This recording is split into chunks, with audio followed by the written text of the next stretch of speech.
Okay, now we've had plenty of time for the glue to dry, and then I went out and walked the dog too and whatnot.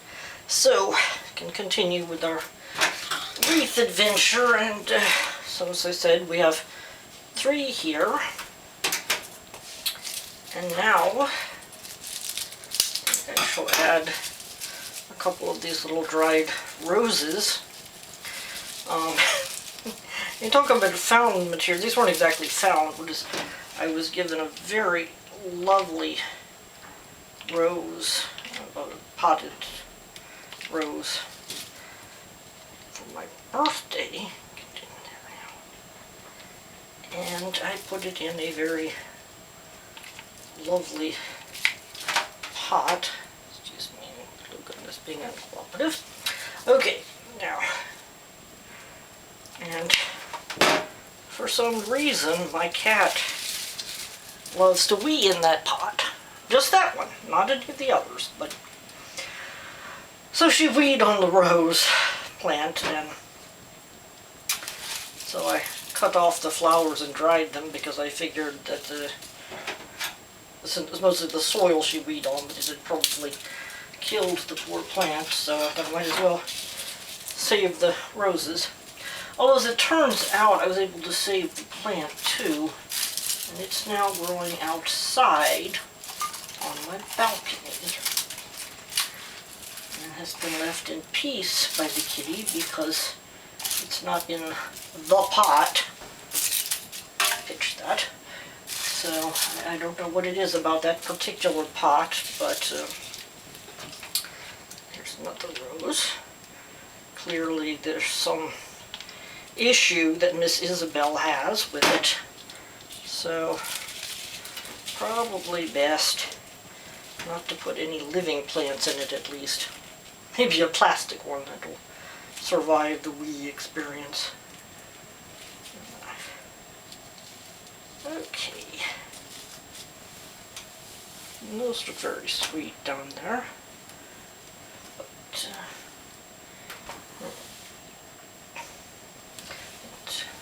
this is, as it stands now, this is the hook, so everything is more toward the bottom here.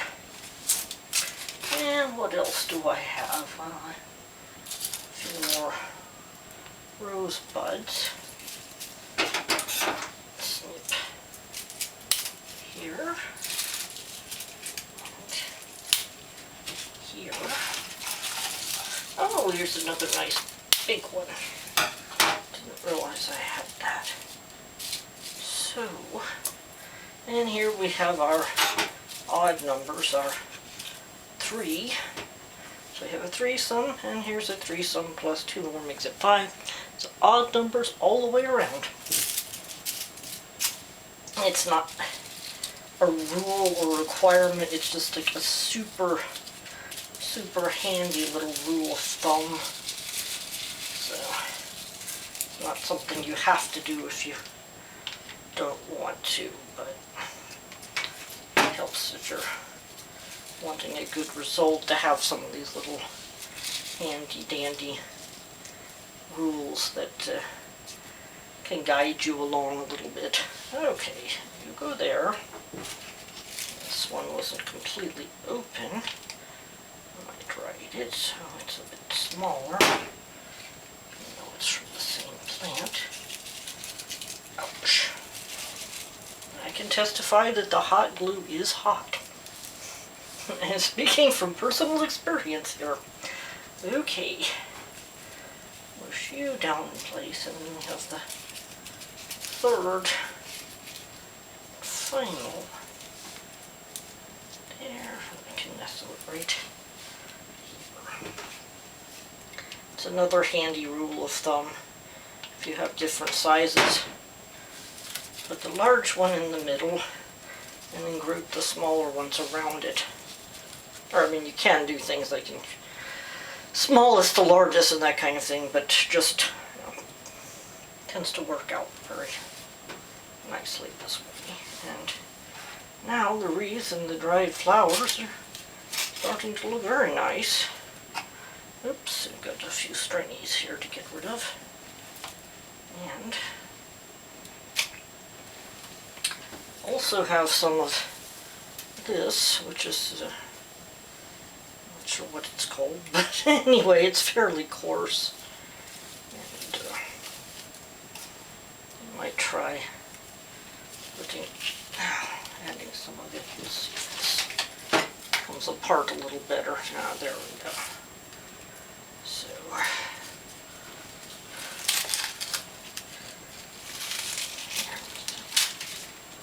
have it around and around. Of course, it's covering up our gold if I put too much. So, maybe just spread it very loosely here and then brush up the gold a little bit so we can see that. And that's starting to look pretty darn nice, if I say so myself. I mean, I'd be modest, but I know a nice reason when I see one. Now, I have here a little bird. And I don't actually remember where the little bird is from, but I'm thinking that the little bird has the right colors to go nicely with the roses. And see, they have some of the same colors in them as the big artificial flowers, so everything harmonizes very nicely. And,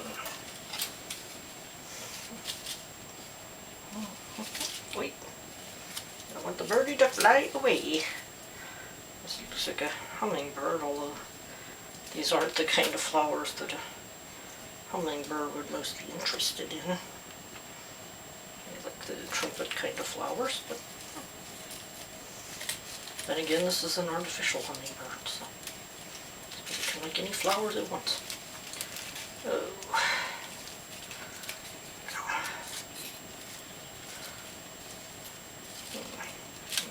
To see the colors here.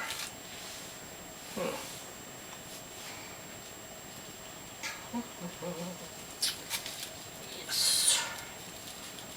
Spread this fiber here because I'm just a little bit wispy. I mean, when you go outside in nature, it's not all rigid and lined up in rows and anal retentive unless some human being has come along and tried to make it that way. But very few straight lines in the natural world. There you go.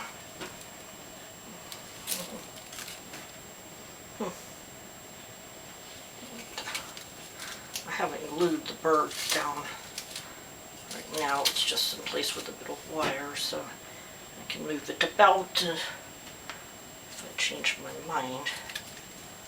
So, got quite a beak on it there, doesn't it?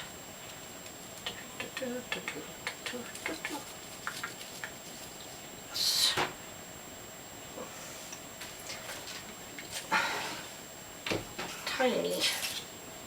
Tiny bit more of this.